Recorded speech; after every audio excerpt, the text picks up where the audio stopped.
Hello and happy Tuesday. I hope everyone is having a wonderful day. Thank you guys so much for joining us. If you don't know me, I am Molly and I'm taking over the users group today. Luckily, we still have Matt here. So if you have any questions, please type those into the chat and Matt will make sure that we get those answered. So today we are talking about the awesome new enhancements that we have just released in DSS. So we will jump right into it. I'm going to start here with some of the lower hanging fruit, the kind of easier stuff, and then I will move on to the more complex items. So with that said, let's just real quick review the bulk delete option. So you may or may not have seen this. It's been live for a few weeks at least, and this is really just a very easy way for you if you are doing a content audit or you have, for whatever reason, a large number of pages that need to be deleted from your site. You can select a bunch of them in DSS and then you have the option to delete them. This will take you to a page to redirect. I'm not going to delete these because we don't want to delete these.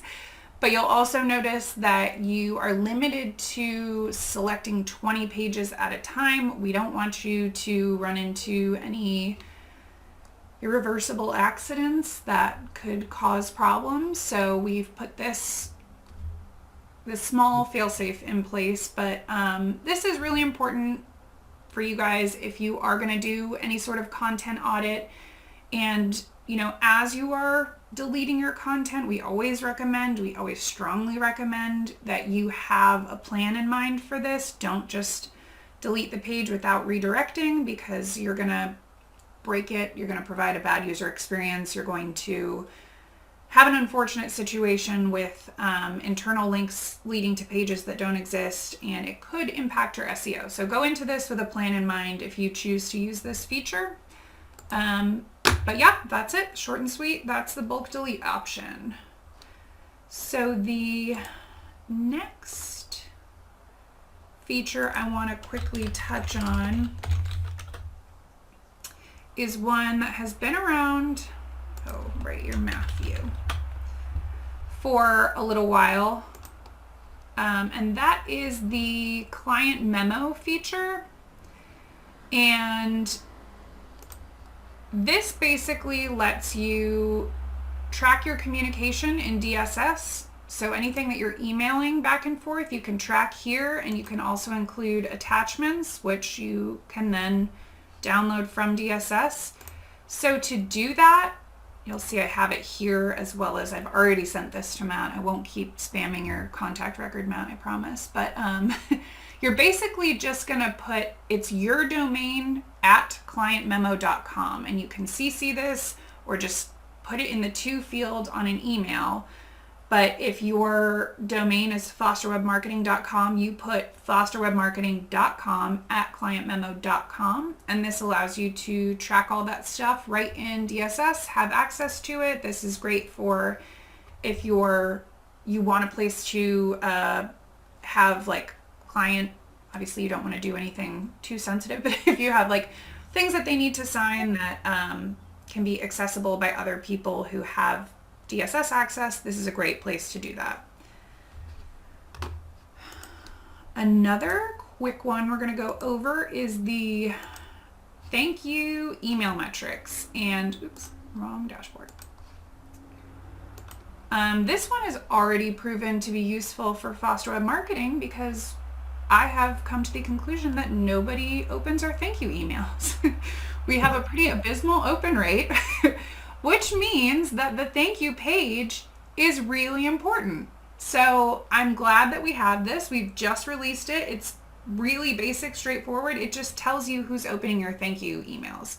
We didn't have this dashboard before. We've had the campaigns and your email blasts and your email newsletters, but we didn't have one for the thank you email metrics. And so this is really good information, and it was kind of a duh moment when we realized, of course, we need to have that. So we've gone ahead and included it for you guys. And yeah, as you can see here, it is critical to have really great thank you pages, because now we know, we've got some work to do on our thank you emails. So that is on my to-do list. And then another great feature that we've added to the email metrics section of DSS is just the option to export your opens, your clicks, your unsubscribes, your bounces. So previously you were able to export your list for how many or who you had sent your emails to, but we didn't have the option to export opens, clicks, unsubscribes, and bounces. Now you have that, so you have better ability to kind of control and review and update all of this information and these contact records in DSS. So that's a great new feature for you guys if you're looking for it. I know some people are a little bit more meticulous about this tracking than others, but we wanted to make sure you have the option if you're looking for it. So we are now going to move into a different project in DSS, and this, as a heads up, is our dummy account. So this is what we use for testing features, and none of the data that you see in here is legit. So when you see how bad the content is, don't judge us for it. It's literally meant for testing. So let's talk about some of these YouTube updates.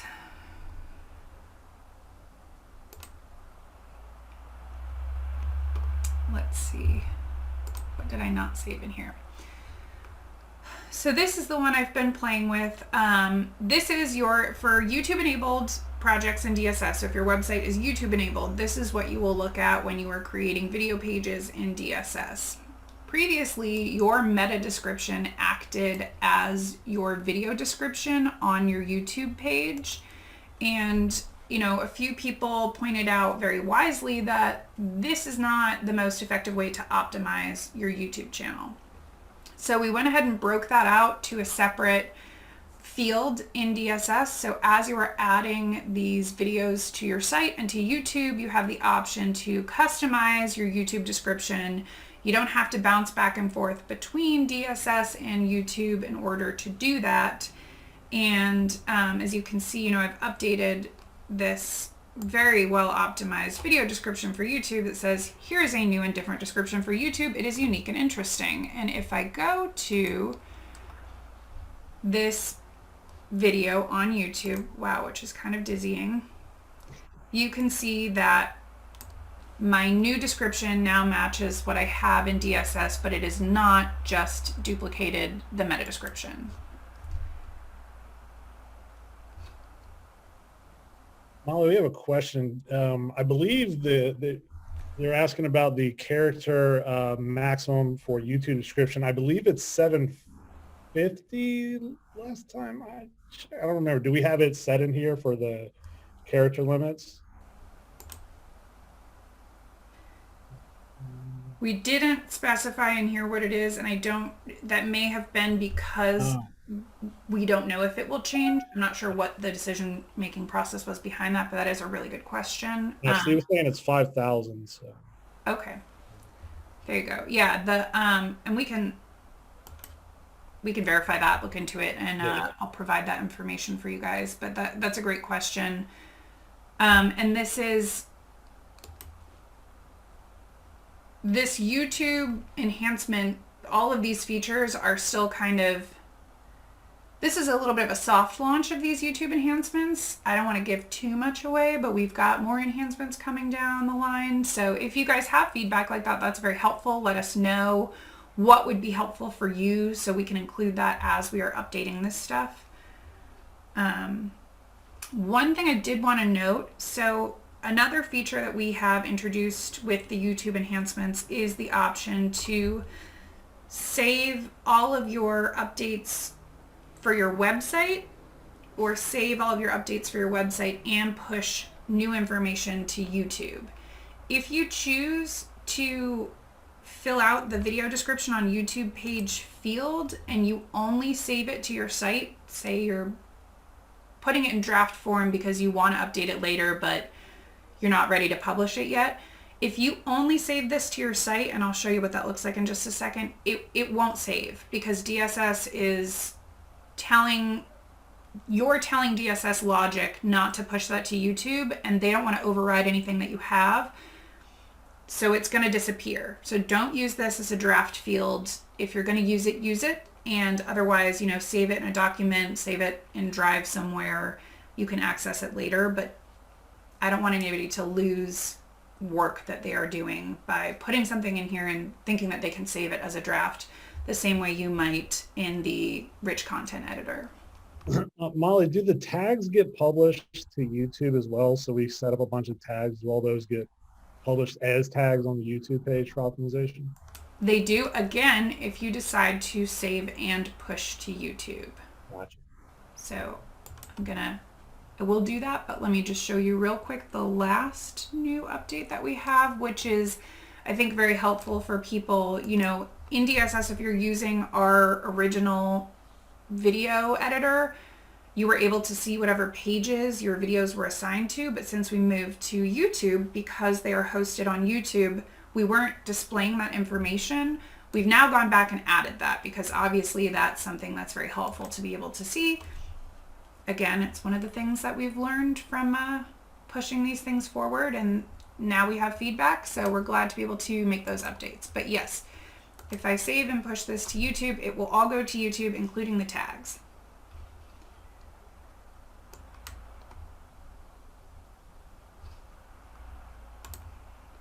All right, so speaking of tags, let's talk about tags and attributes. This one I think is a little bit of I think it's a great new feature. It might be a little bit complex for some people, but it's really a lot more simple than it seems. So tags are going to function the way that they have always functioned. This helps you obviously tag your contact records, sort and organize them.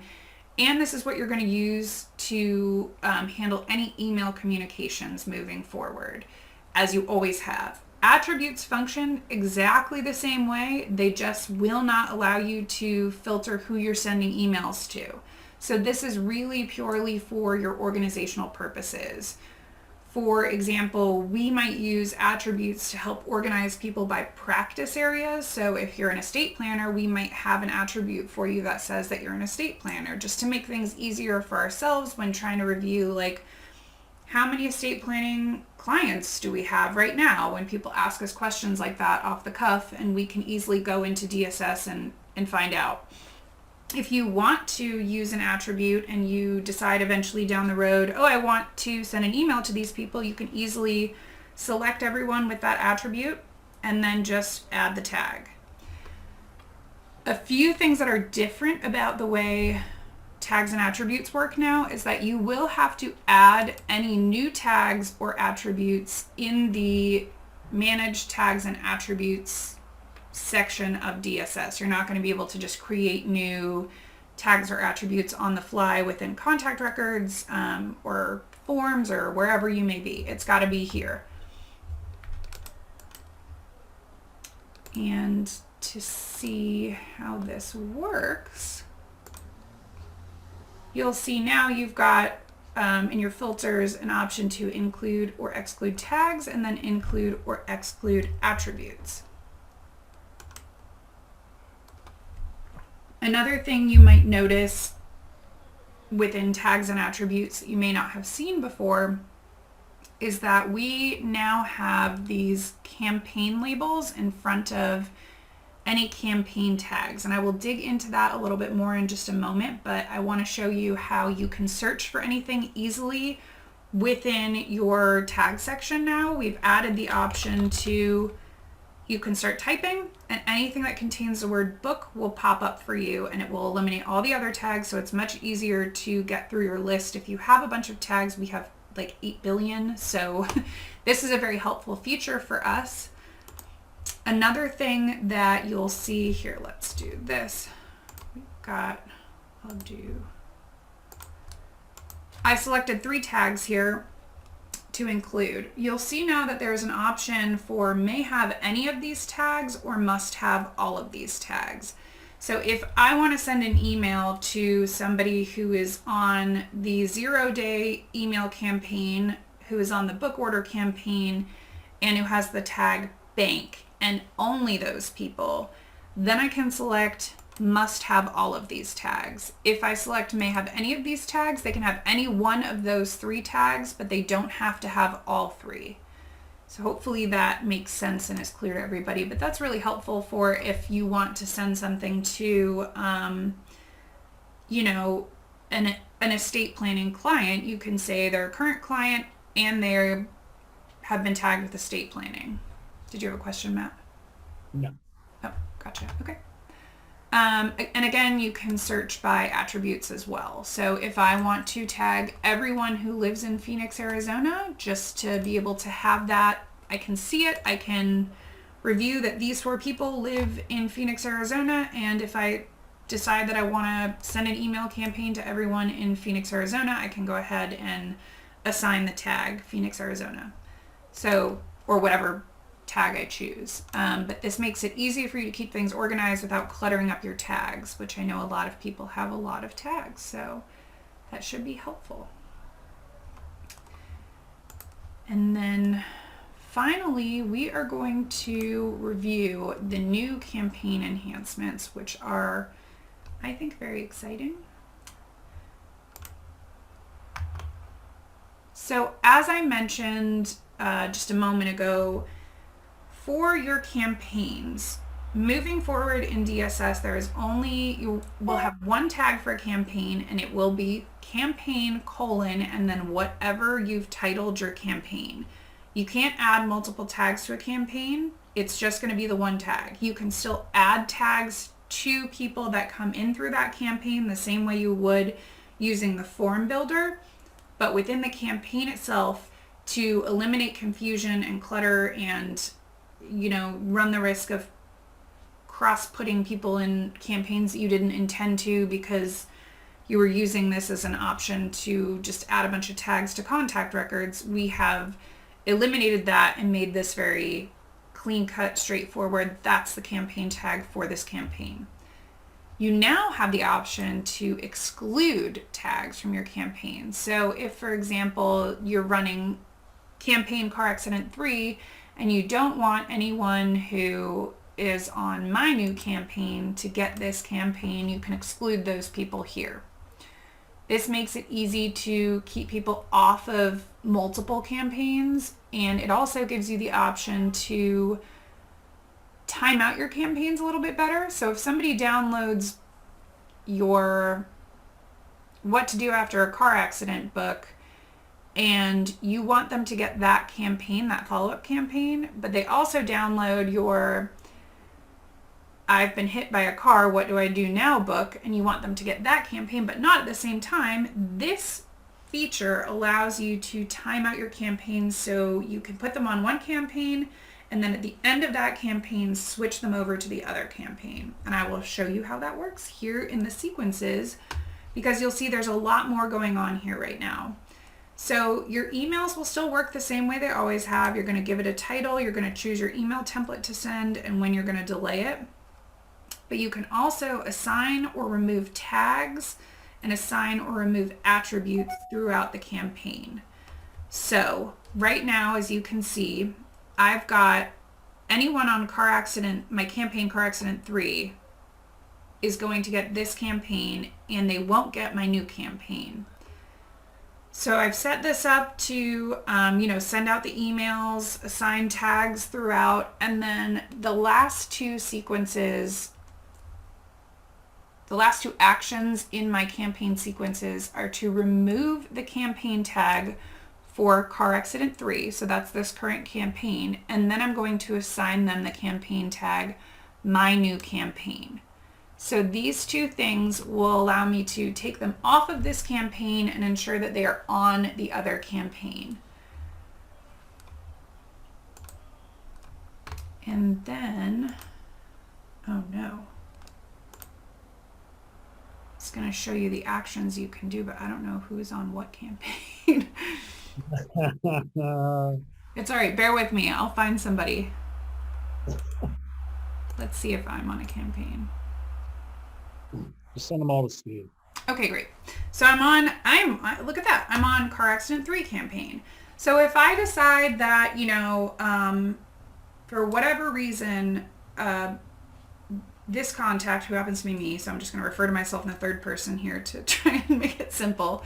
If Molly, I really don't want to give her the tag that I'm giving everybody else within the campaign, I can go into actions next to that campaign under my contact record, and I can deactivate any one of these steps within the campaign. So if there is a sequence that you want to skip for an individual contact, you can do that here. And so now I've deactivated these two. I simply close and I save my contact record. And there we go. Now those two sequences will not apply to me.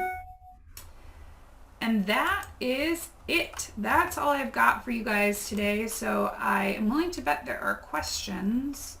And I am happy to answer them. One last question from Steve, I guess going back a little bit about the YouTube is, let's see, to save and push button, replace the switch on the content page. I don't, Steve, could you ask that a little bit better? I don't know exactly what you mean by that.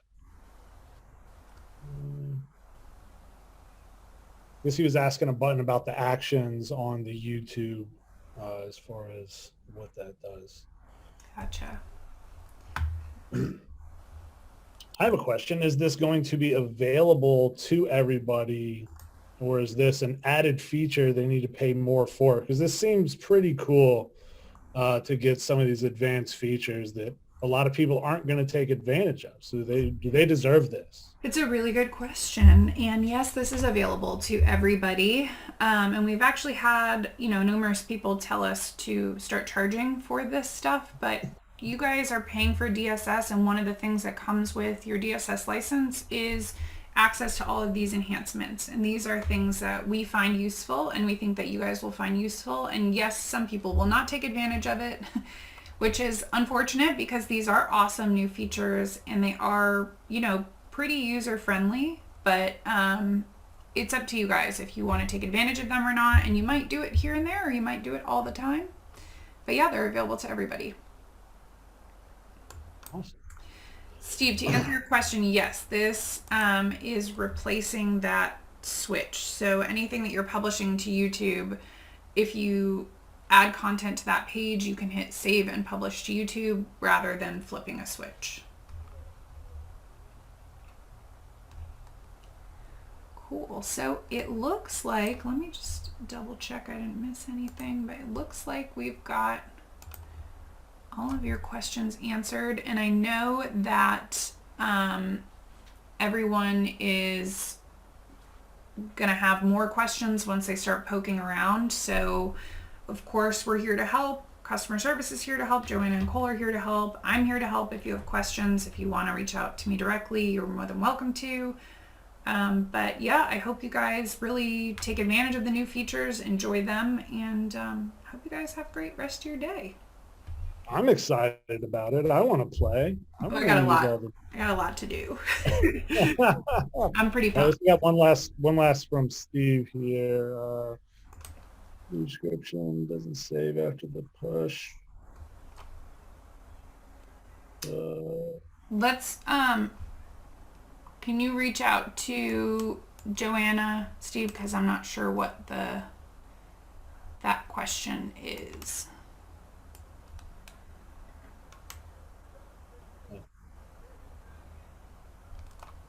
And all of anything that is a campaign, you're asking about the campaign tags. If there is a tag associated with a campaign, or rather, I'm sorry, the new campaign tags are replacing any existing tags. So it might just be campaign, and then it's going to be the title of your campaign. So if you're seeing new campaign tags, that's why.